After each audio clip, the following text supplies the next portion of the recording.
Donc voilà, dans cette vidéo, nous allons apprendre à réaliser un arbre sur Inventor en utilisant la fonction arbre générateur. Donc pour ça, on va aller sur Inventor, on va aller sur Fichier, Nouveau, et on va aller dans Français ici, Métrique, et on va prendre ici Standard IAM, parce que c'est considéré comme un assemblage au niveau des options de l'arbre. Donc on va faire créer, voilà, on laisse le temps de Inventor de charger. Une fois que c'est chargé, on va aller dans conception et on va aller ici dans la fameuse fonction arbre. Donc je clique dessus, il me demande de l'enregistrer, je fais OK et moi je vais l'enregistrer sur mon disque dur qui porte mon nom. D'accord? Donc aujourd'hui on va l'appeler UQ2 SecPMec. OK? Voilà, et alors moi je vais mettre un petit A ici et je fais enregistrer. Alors à ce moment-là, il apparaît une fenêtre ici que je vais déplacer légèrement sur la gauche et je vois que j'ai un arbre qui est déjà réalisé par Inventor par défaut mais qui ne m'intéresse pas. Donc je ne clique surtout pas dessus, je vais travailler sur la fenêtre. Donc vous voyez que mon arbre est composé de 4 tronçons. Donc il y a les 4 tronçons qui sont ici. Moi il n'y en a aucun qui m'intéresse, donc je vais les supprimer. Voilà, avec la petite croix rouge et je les supprime. Voilà, jusqu'à en garder un. OK? Alors si on va regarder le plan, voilà mon plan. Je vois que j'ai 3 tronçons, 1, 2 et 3. On va commencer donc par celui de gauche ici. On voit que le diamètre, ici c'est la coupe, le diamètre c'est diamètre 20 et je vois que la longueur elle est de 140. Donc je vais retourner sur Inventor et je vais lui dire sur les 3 petits points ici, je veux modifier mon tronçon. Il fait 20 de diamètre et 140 de longueur. Et on fait OK. Et voilà mon tronçon ici qui s'est mis. D'accord? Alors, je vois ici sur le côté, voilà, on va mettre ceci comme ça. Vous voyez que sur le côté gauche de mon tronçon, j'ai un chanfrein. Moi, je vais l'enlever pour le moment. Aucune fonction. Et je vois que sur le côté droit ici, j'ai un arrondi. Je vais l'enlever. D'accord? Toujours bien regarder au niveau du tronçon. Alors si je retourne sur mon plan, je vois que sur mon plan ici, j'ai effectivement un chanfrein à 45 degrés qu'on fera après, mais j'ai surtout ici une rainure de clavette de type C, c'est-à-dire arrondi d'un côté et débouchant ici de l'autre. Alors, j'ai les dimensions, puisque la coupe AA est ici, j'ai les dimensions de la coupe AA ici pour le réaliser, mais dans un premier temps, je vais aller sélectionner ici dans mon tronçon à gauche, voilà, rainure de clavette simple ou rainure de clavette avec une extrémité arrondie, c'est celui-là, d'accord? Donc je clique dessus. Je vois la visualisation ici, si ça ne m'intéresse pas, je peux changer la vue. Voilà, pour être sûr que ce soit juste. Voilà. Donc, à ce moment-là, j'ai une flopée de données à mettre, d'accord, qui sont déjà mises si vous voulez, et suivant la norme, ici, je vais mettre B, L et T. Alors, pour ça, il faut aller sur notre plan. On voit que B, ce sera ici 6, d'accord. T, ce sera 20 moins 16,5, c'est-à-dire T, ce sera 3,5. Et au niveau de la longueur ici, on aura 17 plus le rayon de 3, donc 20.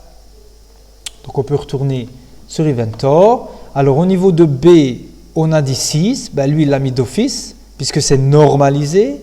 T, on a 2,5, nous on veut 3,5, d'accord. Donc on va faire personnaliser ici. Et on va lui mettre ici 3,5. Voilà. Et au niveau de la longueur, on avait 17 plus 3, donc 20, c'est bon.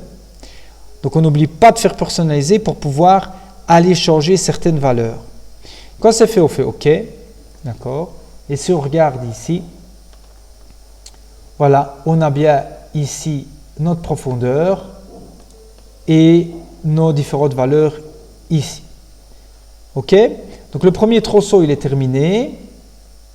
On va faire le deuxième tronçon. Alors pour le deuxième tronçon, on continue à regarder le plan. On a ici un tronçon qui fait 30 de diamètre. Et au niveau de la longueur, il faudra faire un petit calcul puisqu'il faudra faire 192,8 moins 140 moins 27,8.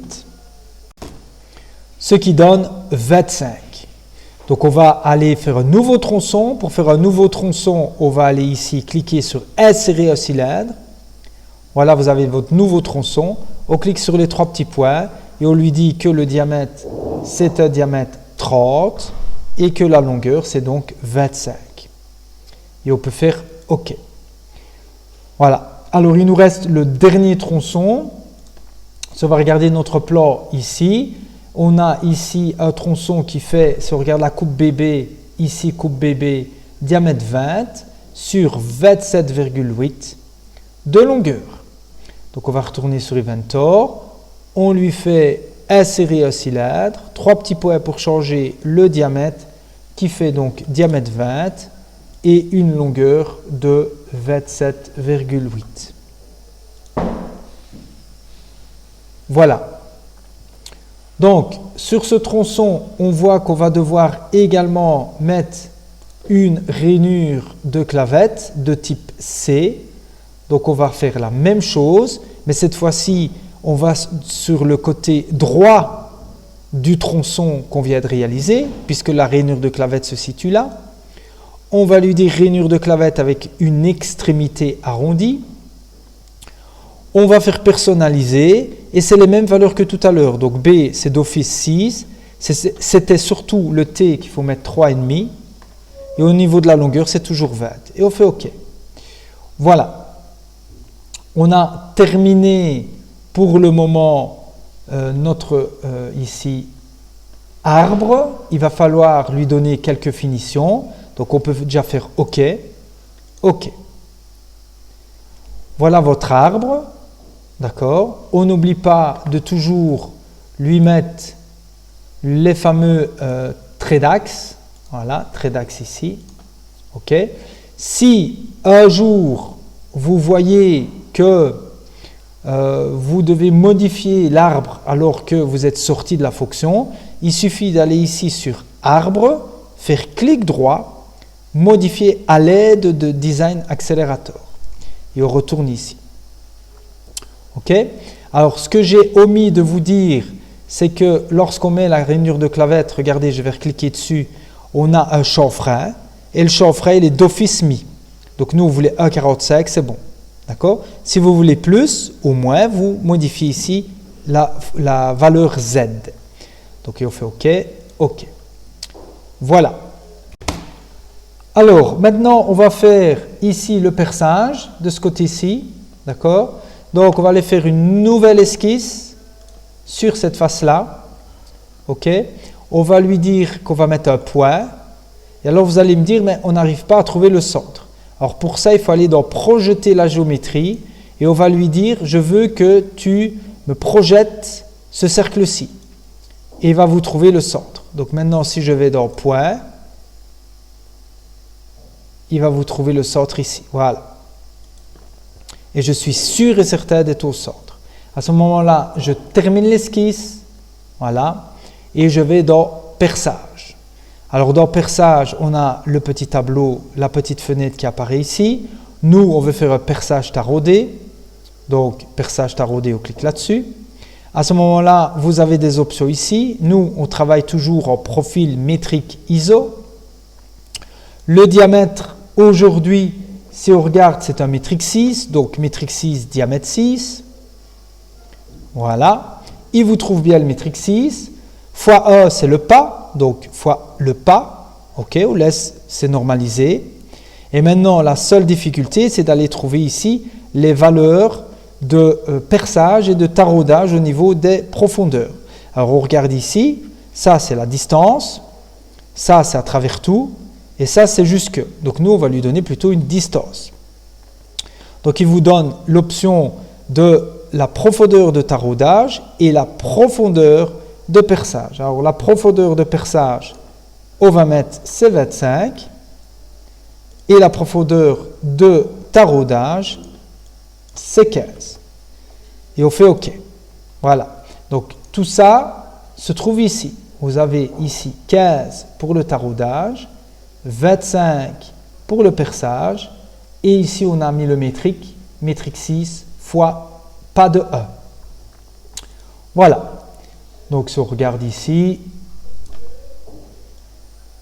vous avez votre perçage qui est fait. Parfait. Alors, il nous reste quelque chose à faire, c'est la rainure de Circlips. Donc, il faut qu'on fasse la fameuse rainure de Circlips ici. Donc, qui est ici détail C, puisqu'on l'a augmenté ici pour faciliter la lecture du dessin.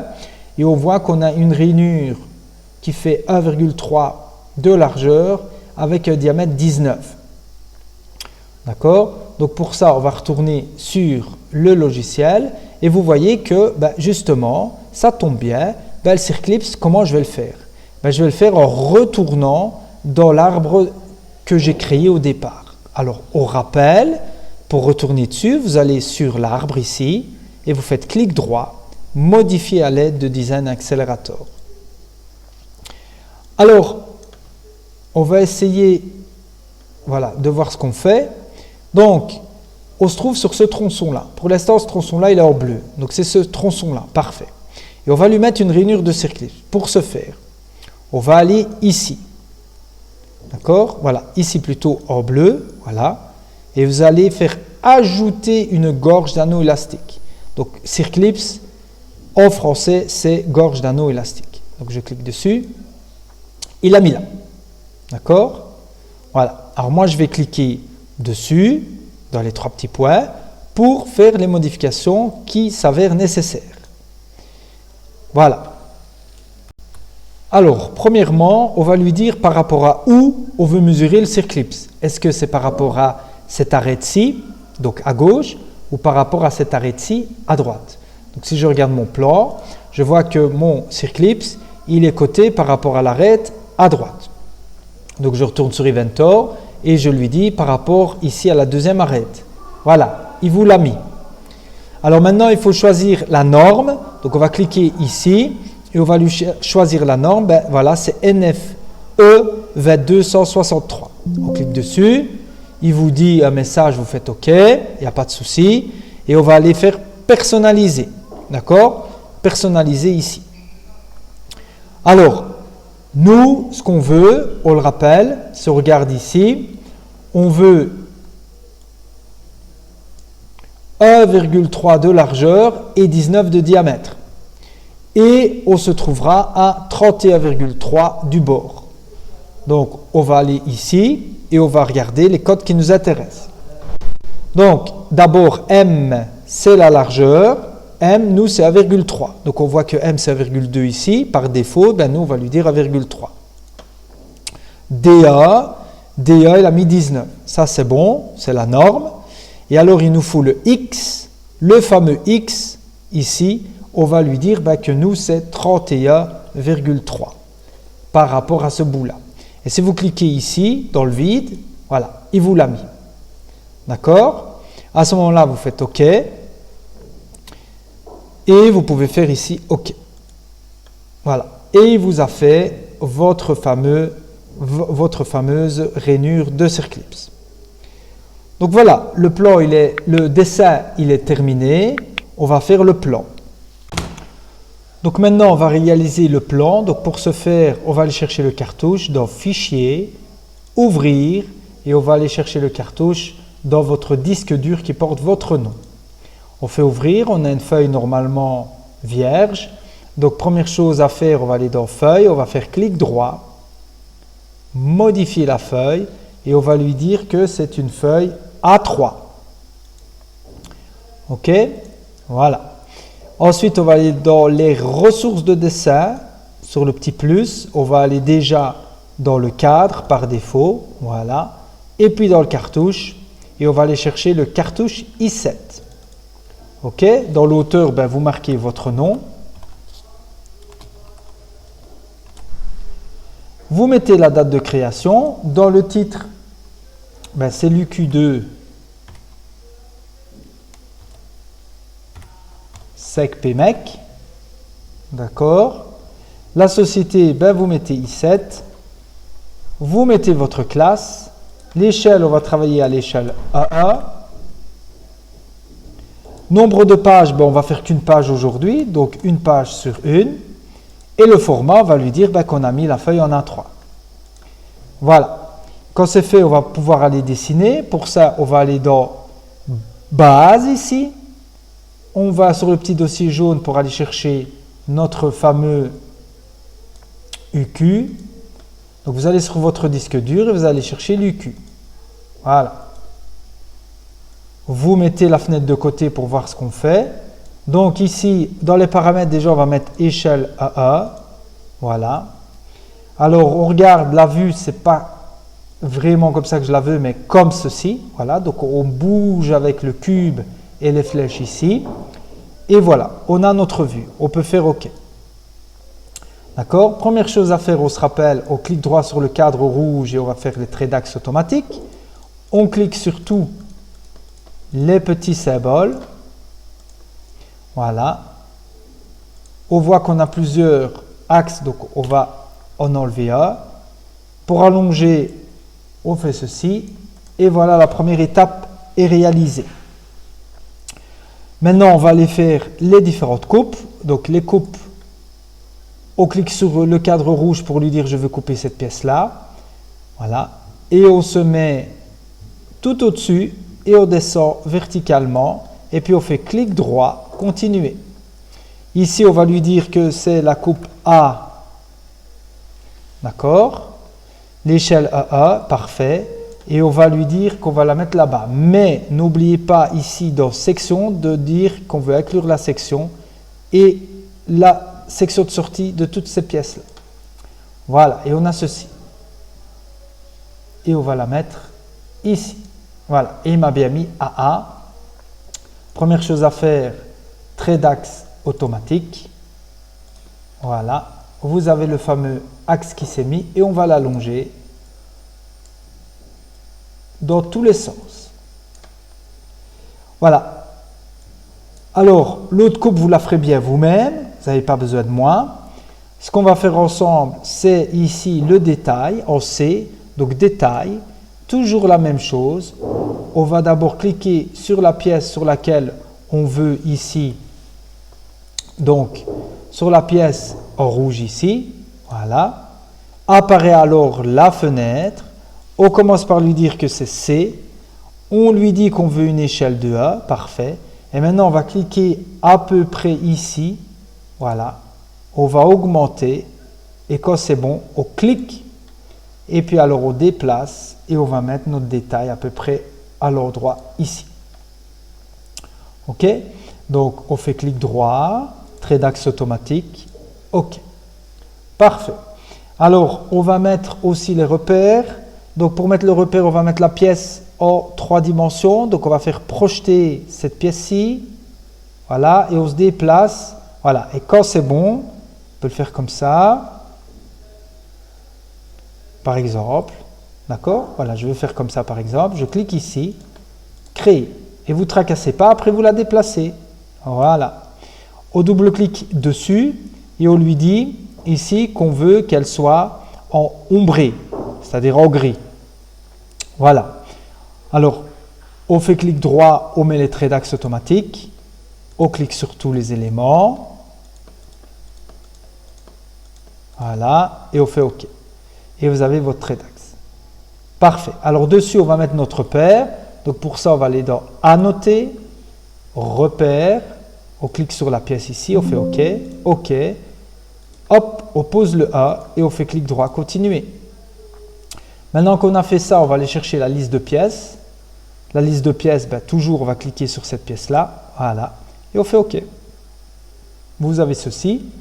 Donc maintenant, on double-clique à l'intérieur. Alors que vous mettez arbre ou axe, c'est la même chose. Ça va? Voilà, je vais mettre axe comme le plan. C'est bon. Mais j'ai oublié de mettre quelque chose. Donc on double-clique toujours sur le tableau. Et dans la description, on va lui dire que c'est de l'acier 45. Et on fait OK. Voilà. Ça, on peut le déplacer, le mettre un peu plus au-dessus. Alors, qu'est-ce qu'il nous reste à faire? Donc, je vous ai dit ici la coupe bébé. D'accord? Vous la ferez bien comme vous avez fait la AA. Et il reste le tableau d'ajustement. Donc, pour réaliser cette fameuse table, on va aller ici. Donc, table. On va choisir donc 4 colonnes et 3 lignes. Et on fait OK. Voilà, on positionne. La table est ici. On double-clique dessus. On va aller changer ici les colonnes. On va aller là-dessus. On va supprimer les 4 colonnes ici. D'accord? Mais on va d'abord ajouter les nouvelles. Donc, il faut faire dans l'ordre. D'accord? Donc, la première, c'est cotation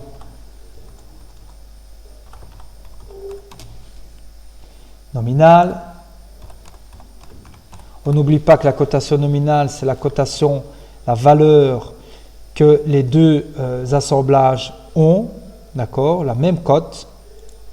Voilà. Ensuite, nouvelle cote. On va mettre tolérance. Voilà. On continue. Valeur max. Et valeur min. Donc, on va supprimer la colonne 1, la colonne 2, la colonne 3 et la colonne 4. Comme ça, il met dans l'ordre maintenant les nouvelles colonnes. Si je fais OK, je vois que je les ai. Si je fais OK ici, voilà, cotation nominale, tolérance, valeur max, valeur min. On retourne. Maintenant, on va mettre les valeurs. Donc, pour faire diamètre 19, il faut faire %, grand C, 19. Alors, les autres cotes, c'est des cotes simples. Voilà. Au niveau des tolérances, on a petit h12, grand N9 et grand H13. Au niveau des valeurs, on aura 0, 0 et 0,14. Et dans la valeur min, on aura moins 0,21, moins 0,03 et 0. Si on fait OK, voilà ce qu'on a. D'accord? Alors, vous voyez qu'il a mis un carré. Pourquoi? Parce que j'ai mis %, grand C. Il faut mettre petit c. Et si vous mettez petit c, vous faites OK, vous aurez le diamètre. OK? Alors ici, si on veut mettre un titre pour table, on double-clique toujours dans la table. On va ici dans mise en forme de la table et on peut lui dire que c'est table d'ajustement en millimètres. Voilà. Et on fait OK. Et on peut faire OK. Et voilà, vous avez terminé à ce niveau-là. Donc, il faudra mettre quelques cotes. On va revenir dessus. Voilà, donc on va essayer de faire quelques cotes ensemble. Vous ferez le reste tout seul. Donc, pour le chanfrein, on va dans Annoter. Pour le chanfrein, on va ici. D'accord? Dans Note de chanfrein. On va cliquer sur notre chanfrein et par exemple l'horizontale ici. D'accord? Alors, on n'omet pas d'aller mettre ici selon la norme B. Voilà. Comme ça, il enlève pour nous tous les zéros superflus. OK? Alors, on peut continuer par exemple en mettant une cote linéaire, au code d'ici jusque là par exemple. Voilà. Et on a le fameux 17. D'accord? N'oubliez pas de faire format selon la norme B. Et on met notre, par exemple, 17 ici. OK? Alors moi, je vais directement mettre selon la norme B, comme ça restera tout le temps. D'accord? Alors, on peut faire un rayon, par exemple, ce rayon-là. Alors, on ne va pas sur les points verts, sinon ça n'ira pas. Cliquez là où il n'y a pas de point vert. Voilà, et comme ça, vous avez votre fameux rayon 3. On fait OK. Voilà, tout le reste, c'est du linéaire, ça ira tout seul. D'accord, il n'y a pas de nouveauté, vous le ferez bien vous-même. Alors, au niveau ici, vous cliquez, voilà, on clique sur cette ligne-là. On a 6. Voilà, et on lui met derrière la cote, la tolérance de N9. et on fait OK. D'accord? Alors, pour sortir de la fonction cote, on fait échappe sur le clavier, tout au-dessus à gauche. Voilà. Et maintenant, regardez, le 6 et le 9, soit je le déplace sur le côté, d'accord? Soit je rétrécis le trait d'axe, d'accord? Mais ici, il faut absolument que je le mette voilà, sur le côté. Je sais bien que ce n'est pas évident. Voilà, comme ceci. D'accord? Voilà, pour que ça ne vienne pas être coupé par les, ici, cotations. Ça va? On va en refaire un autre. Cotation, selon la norme B. Et vous cliquez, alors cette fois-ci, il faut cliquer sur le point vert et ici. D'accord? Voilà. Et on aura 16,5. D'accord? Alors maintenant, on doit mettre des tolérances. Donc on va dans précision et tolérance. Et là, on va dans écart. Et l'écart supérieur, c'est plus, ben c'est 0. Donc on met 0. Et dans écart inférieur, c'est moins 1 dixième. Donc on met moins 1 dixième. Alors, si on ne veut pas avoir 0, 0 et 1, dans tolérance ici, on peut mettre un chiffre après la virgule, par exemple. D'accord? Et on fait OK. Et vous aurez un chiffre après la virgule. Alors, même chose, on fait échappe pour sortir de la fonction de cotation. Et on fait comme on peut pour essayer que les lignes d'attache ici ne viennent pas couper la cotation. OK? On peut faire encore une autre au niveau du diamètre. Voilà, je viens ici par exemple et je fais, voilà, il me dit rayon 10. Non, monsieur, moi je veux un diamètre. Donc vous faites à ce moment-là clic droit, type de cote, diamètre. Voilà. Et maintenant, dans ici, écart, d'accord? Si on revient ici, on a le texte. On va dans précision et tolérance, on va dans écart et on lui dit que c'est moins. Donc pour lui dire moins, on va ici et on dit moins 0,5 et encore moins 0,2 et on fait OK. Alors après, on fait escape pour sortir de la fonction et on essaye d'avoir le petit point vert ici pour déplacer proprement. Alors pour coter ici, on fait la même chose. Donc cotation, suivant la norme, on clique là, vous avez le 1,3. Alors ici, on doit lui dire H13, donc on va juste dans texte et derrière, on lui dit H13. Et on fait OK. Alors, on bougera après, hein. On va encore faire une autre cote. Donc, regardez maintenant, on veut coter le diamètre 19. Donc, le diamètre 19, on essaye de zoomer pour ne pas avoir le petit point vert. On clique là. On clique sur le trait d'axe ici. Il fait 9,5. C'est pas ce qu'on veut. Donc, à ce moment-là, on fait clic droit, type de cote, diamétral. Et vous avez le 19. D'accord? Voilà. Et derrière le 19, on peut lui mettre petit H12. On fait OK. On fait escape pour sortir de la fonction. Et maintenant, le 13, on peut le bouger. Voilà. Donc, essayez de terminer toutes les autres cotations qui ne posent plus aucun problème. Et comme ça, vous aurez terminé. Vous pourrez imprimer votre plan. Alors, au niveau de la tolérance générale du dessin, il faut aller dans texte. On va écrire le texte ici. D'accord? Et on va lui mettre donc tolérance générale. Et on va aller dans la norme ISO 2768M. Voilà, et on fait OK. Alors, soit vous la laissez là, soit vous la déplacez où vous voulez. Voilà. Voilà, cette vidéo est terminée. N'oubliez pas de vous abonner, de liker et de partager pour encore plus de vidéos.